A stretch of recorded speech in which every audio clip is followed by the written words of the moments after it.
I want you, those of you that are not too young anymore, to think about when you were young. And I want you to think about the persons that you had as your heroes when you were a little younger. Who did you want to emulate? Who did you really want to become like when you were younger? Who did you pretend to be when you were younger? And as I reflect on my own life, I remember from the world of sports, I was a sportsman, you know. There were a number of sports figures that I really wanted to emulate. One was the basketball player that went to college at St. Bonaventure in upstate New York, Bob Lanier, number 16. And I really wanted to be like Bob Lanier. As a matter of fact, if you go down in my community and you say Wilbur, they wouldn't know who you're talking about. All right? My name was Bob.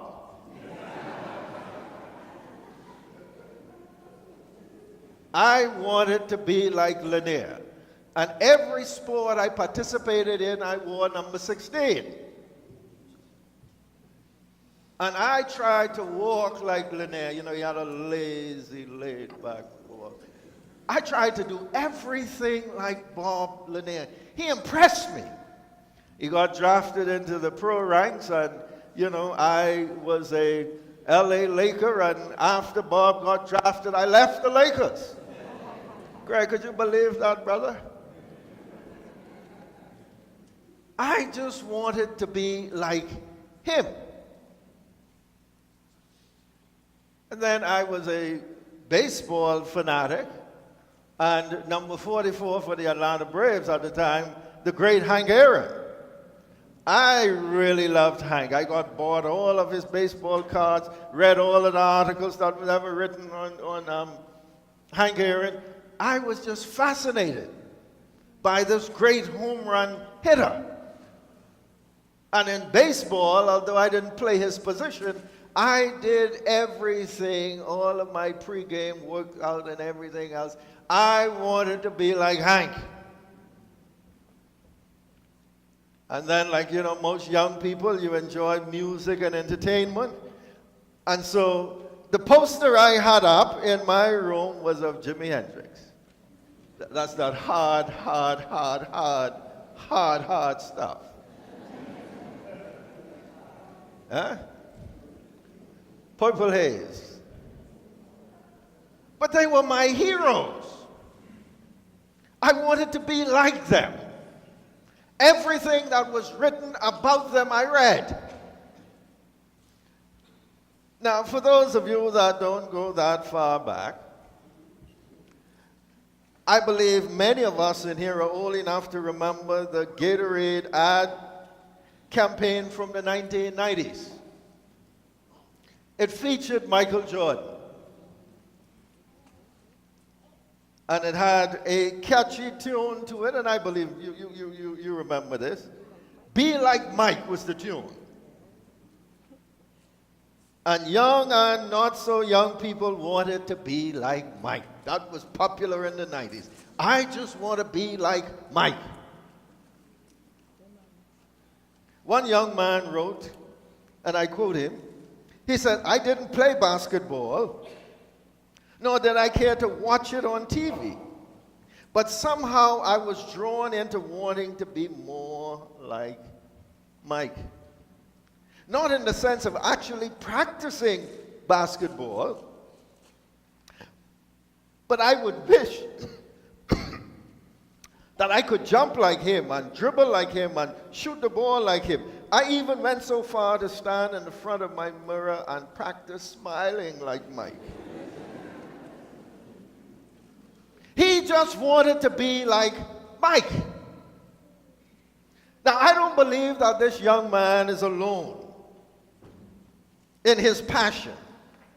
Many of us wanted to be exactly like one of our favorite role models.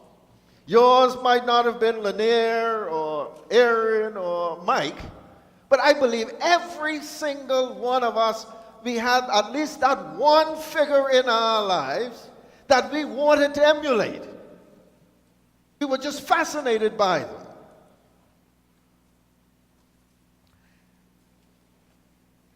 And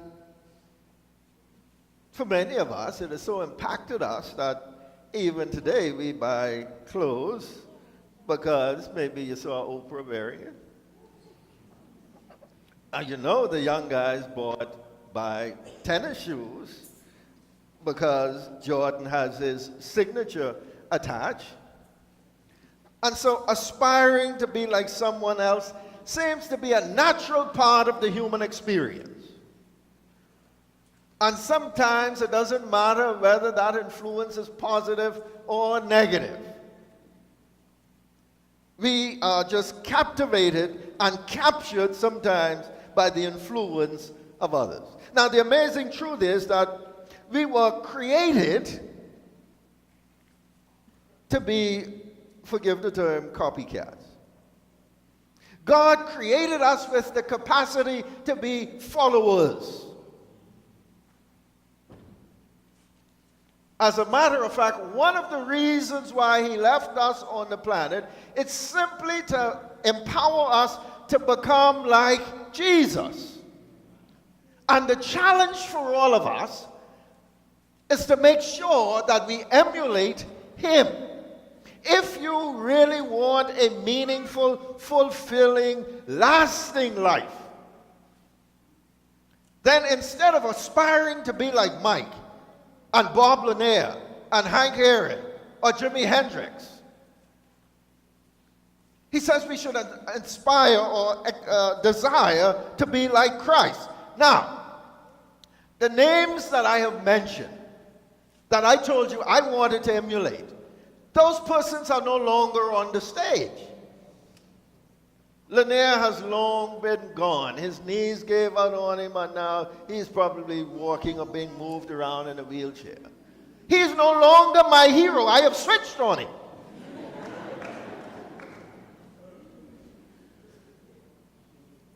All right.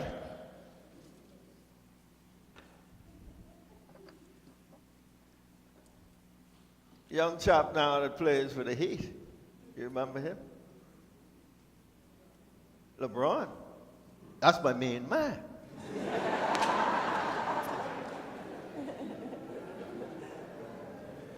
All right. We have abandoned Lanier. And Kobe Craig. But they are gone, faded from view. You know what happened to Hendrix. And so these persons that we emulate, they have a shelf life. They can't hang around forever. And so if we look at mere mortal stimuli, we are going to always be switching and changing and adjusting. But when we connect to Christ, see, he is the same yesterday, today, and forever. And so Jesus is a good role model.